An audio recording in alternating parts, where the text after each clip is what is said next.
Similar to our mono white video released last week, it's been 3 years since we ranked those mono blue commanders. So now, as voted for by our Instagram followers, it's time to rank the top 10 best mono blue commanders in MTG 2023 update. Starting off the list, we have Charix, the Raging Isle. Originally released in 2020's Zendikar Rising, 017 Mr. Krabs says spells your opponents cast that target Charix cost 2 more to cast. You can pay 3 and it gets plus X minus X until end of turn, where X is the number of islands you control. With 33 crabs in Magic, and over 77% of them being blue, Crab Tribal is a common theme throughout these Charix decks. And with crabs being almost entirely cheap to buy, this is already a deck that can easily be beginner or budget. We want to make sure to have every way to get that damage through. We want to pump up Charix and eliminate our opponents one by one with that 21 commander damage. So having a few cards to boost Charix even further won't hurt. Why max out its toughness at 17 when it could be even higher? Lastly, the Lumpy Leviathan works so well with those group return to hand cards, so packing those in the deck are essential. Another way to clear your opponent's side of the board, do a boatload of damage, shell shock your opponents and claw your way to victory. So many crab puns. See what I did there? Make it stop! Make it stop! Before we get on to number 9, make sure to smash that like button and subscribe down below for all things MTG. Subscribing is completely free to do, it helps our channel grow and grow, and it's my birthday this week and I couldn't ask for a better present. And if you're buying cards, head on over to Card Market and use our referral code gathering-the-magic when signing up. Shout out to Laskapat for using our code, you love to see it. In at number 9 we have Sivelin of Sea and Sky. Originally printed in 2021's Modern Horizons 2, this merfolk god has indestructible as long as you control at least 2 other merfolk. Whenever it attacks, draw a card. And other merfolk you control have Ward 1. As expected, these decks go fully merfolk. We need at least 2 merfolk on the field, ideally before our Sea and Sky goddess appears, so that she has indestructible, can attack and draw some cards. Merfolk is a tribe that dates back to Alpha, with Merfolk of the Pearl Trident, and with 273 merfolk and counting in the MTG catalogue, a whopping 73% of those fall into those blue colours, so we have plenty to choose from here. With a half dozen or so merfolk token creators too, the options are endless to make this adventurous aquatic army. Lastly, we'll throw in the infinite mana merfolk option in Sigil Tracer and Dramatic Reversal. Cast Dramatic Reversal, activate Sigil Tracer, copy Dramatic Reversal, resolve, activate, repeat. Have all of the mana and your mermaid army will command and conquer. Mermaids, attack! For the next best mono blue commander we have Jin Cataxius, Progress Tyrant. From 2022's Kamigawa Neon Dynasty, JG says whenever you cast an artifact, instant or sorcery spell, copy that spell. You may choose new targets for the copy, this ability triggers once each turn.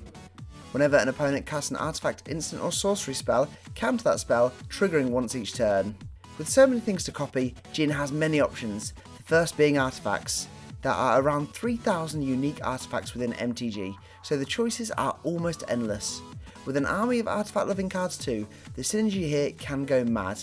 Another route players go is to lean into extra turns. Extra turns on their own are nasty, but combined with Jin, copying that spell, double extra turns will really put you at an extra advantage to get the win. Lastly, lean into that evil Phyrexianess. That's not a word. Go infect crazy and copy any and all spells that love poisoning your opponents into elimination. 3 Jin Cataxius cards have been released, and I want to know, is this your favourite of the 3? Let me know in the comments below. Next on the list we have Azami, Lady of Scrolls. Originally released way back in 2004's Champions of Kamigawa, Azami says you can tap and untap wizard you control, draw a card. With over 1,000 wizard cards being printed since Alpha and just under half being blue, this is a tribe that can go super synergistic. A strong tribe too, we have wizards that can give us no maximum hand size, wizards that can counter spells, and even wizards to cheapen the cast of other wizards. Azami is so popular due to only having to tap one wizard to draw a card, just one single wizard. And with cards that can even create us wizard tokens, we could have a wide wizarding army that we could tap for a load more card draw. And as we all know, drawing cards wins games. Azami is a great commander that has stood the test of time, and as blue and wizards go together so well, you bet we have other wizard commanders to come in this list. Just missing out on the top half we have Emery, Lurker of the Loch. Originally printed in the best set ever, 2019's Throne of Eldraine, I love you so much. Emery costs 1 less to cast for each artifact you control. When she ETBs, put the top 4 cards of your library into your graveyard. And you can tap to choose an artifact in your graveyard, you may cast that card this turn. Similar to how Jin Cataxius can go, these decks go all out artifacts, with the average deck containing a whopping 45 artifacts due to regular artifacts and those pesky artifact creatures.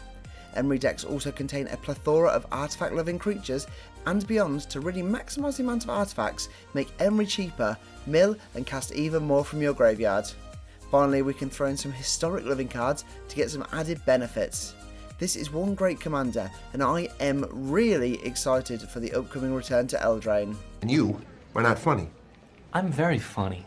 We're back at it again in the wizarding world of Commander with Min, Wiley Illusionist.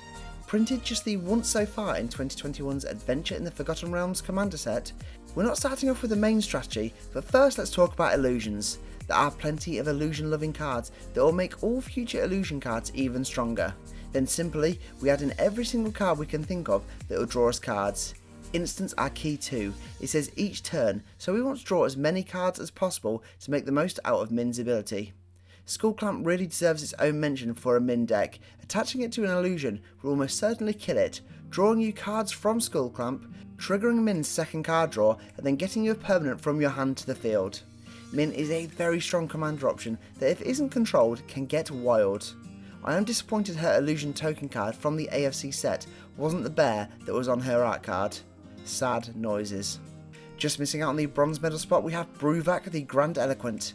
Originally printed in the 2020 OG Jumpstart set, Brewvak says if an opponent will mill 1 or more cards, they mill twice that many cards instead. My personal favourite of the blue cards on this list, this deck goes all out mill.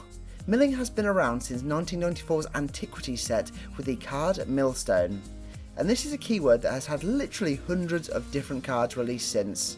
The average EDH deck doesn't usually want their cards hitting the graveyard, so trying to get a victory based on your opponents running out of cards is not only devilishly disgusting, but also super fun. You can even throw in big cards like Maddening Cacophony, Traumatise and more to nearly mill your opponents out of the game in one fell swoop. Brewvak is a great commander and one due a reprint to get that expensive price down just a little bit. I would love to know if anyone has got an EDH win milling every single one of their opponents at the table. For the third best mono blue commander, we have Tyrant Sky Summoner. And wouldn't you know it, another partial wizard. Another one. Another one. Another one. Another one. Originally printed in Magic 2023, Tyrant says whenever you cast an instant or sorcery spell, create a 2/2 blue Drake creature token with flying onto the field. These Tyrant decks go all out spell slinging, casting every instant and sorcery we can get our hands on. The cheaper the spell, the better too. Cheap spells equal more spells and more Tyrant triggers. And of course Mono Blue has many instants and sorcery supporting cards in the form of creatures. Sit back, relax, play those instants, such as countering your friend's commander, get some more birds, some extra card draw, and even more. Tyrant is one of the few creatures that was on the Mono Blue list 3 years ago, with it clearly getting more popular and going from the bottom half all the way up to number 3. If we do another update in 3 years' time, will this Merfolk Wizard make it all the way to number 1? Runner-up and the second best Mono Blue commander is Orvar the Allform. Originally released in 2021's Kaldheim set, this changeling says whenever you cast an instant or sorcery spell, if it targets one or more other permanents you control, create a token that's a copy of one of those permanents. When a spell or ability an opponent control causes you to discard a card, create a token that's a copy of target permanent. First off, let's look at the creatures and various permanents we'd like to have copies of, from cards such as Solemn Simulacrum, aka Chad Robot, to big end gamers that our opponents won't want us to have any copies of, and everything else in between. And of course the main strategy for those instant and sorceries is that cantrip playstyle. Pack in every card that targets our creatures, usually giving it a +1/+1 or another effect, but most importantly drawing us an extra card too. Keep that hand refreshed while creating a copy of something big and scary. This is a deadly commander that, speaking from experience, if you don't deal with it at the start of a game, it gets out of hand quickly. A CDH level commander for sure. Winner and the best mono blue commander is Erza Lord High Artificer. Originally printed in 2019's Modern Horizons set, when Erza ETBs, create a 0/0 colourless construct artifact creature token with this creature gets +1/+1 for each creature you control. You can tap an untapped artifact you control for a blue mana, and you can pay 5 to shuffle your library, then exile the top card. Until end of turn you may play that card without paying its mana cost. Route 1 with these Erza decks are all out artifact. When Erza ETBs, we're creating a super strong construct if we have plenty of artifacts already on the field. So we're cramming this deck with every one that we can find. Magic also has a lot of sneaky 0 mana artifacts that work perfect here too. Of course, we don't want to be in negative mana using Erza's exiling ability, so to balance out the deck we have plenty of big mana cards to gain a huge advantage when casting them for free. Well, technically 5 mana, but who's counting? When we did this list 3 years ago, Erza was the clear and heavy favourite, and time seems to have not slowed down its popularity at all. What is your favourite mono blue commander? Let me know in the comments below. There we have it, that is the top 10 mono blue list. Thank you so much for watching, and don't forget to smash that like button and subscribe down below for all things MTG. Check out our link tree in the description box below for all of our social media and affiliate links. For now though, I'm all tapped out, so I'll see you in the next video.